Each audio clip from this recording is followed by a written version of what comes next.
Hi, I'm David Wochner. I'm a longtime born in Bloomington native.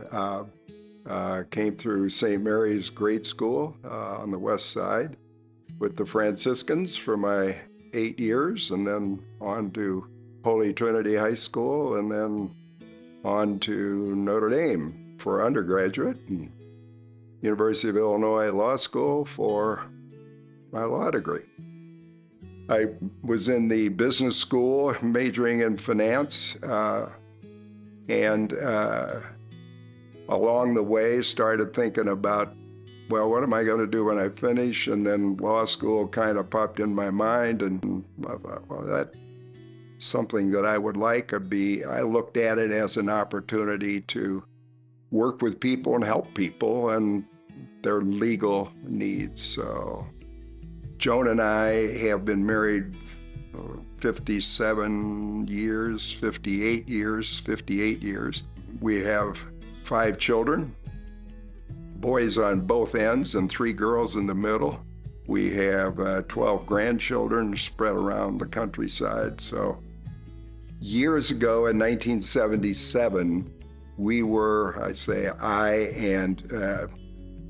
turned out 2 other guys that I've mentioned already, I think, or at least Bill Wetzel I've mentioned, and Ron Hunman, and George Flynn, a lawyer who was several years behind me in high school. We were asked to put together what turned out to be the Bloomington Central Catholic High School Foundation, and we did the legal work to get that foundation chartered in Illinois. And in any event, the concern was the school needs financial backbone.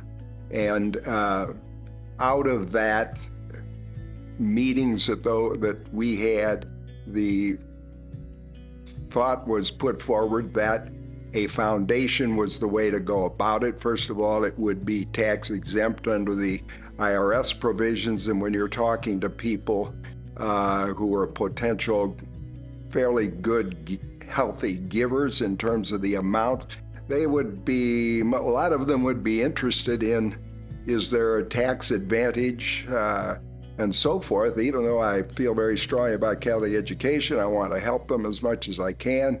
But from a financial standpoint and so forth, they're also concerned about being able to deduct this contribution. And so, and it was a way, the foundation was the way it was felt, and I think it's turned out to be a good decision. It was a way to generate funds that would be there for the long range, and we could use income from those funds. The original thought was that the income would be available through these gifts that came in and were managed by the foundation. That income would be available to help with capital needs of the school. So we put that together, and I think it's turned out to be the right vehicle for supporting Central Catholic High School and the various needs that are obviously there, and things don't get cheaper in this day and age. So it's been a wonderful opportunity for me just to offer that as a possible place for, if you're charitably inclined and like your high school or like your church, your will or your trust can be the vehicle to get them some dough, if that's your wish. So I was in a law firm that had represented the Breen family and their business here in town, and when my senior partner Bill Costigan retired, I kind of became heir to the work that the Breen family would need, and was acquainted with Dick Breen because he was a couple years ahead of me at Trinity, but he didn't know him really, but a great guy as it turned out, and used to see him at church and would visit a little bit on Sundays at Mass. But then after a number of years, as he grew older, he decided he needed to do some planning with regard to his estate. He, at my suggestion, he should maybe reach out to Mr. Cook and the principal and just talk to them and so forth. I think that's kind of how it went, but he did reach out to them, and from then on,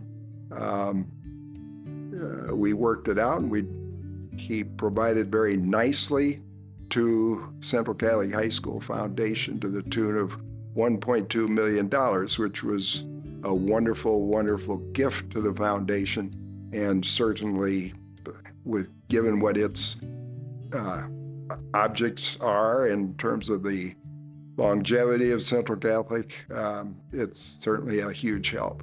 Yeah, well, I got a call from Kevin Cook sometime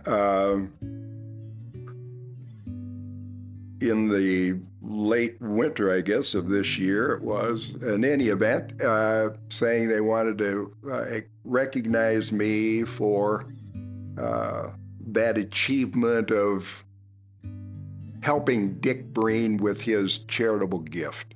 And I mean, it's very humbling because I was the vehicle to put this on paper for this guy that wanted to do this. And it was certainly a pleasure for me. It made me feel great because on his own, he comes to me and says, I want to do this. And I'm saying, that's wonderful. That's my old school and so forth. But it was wonderful to have the call from Kevin and acknowledge and receive this acknowledgement and this thanks, I guess, in a way, for what I was able to do by helping Dick Breen out. I'm not sure how deserving I am of it, just because of my client wanted this done, and so I was the facilitator, and for that I'm thankful that I was able to be the facilitator, and I'm thankful and appreciate the honor that I'm being given to help out in the way that I did through my business. So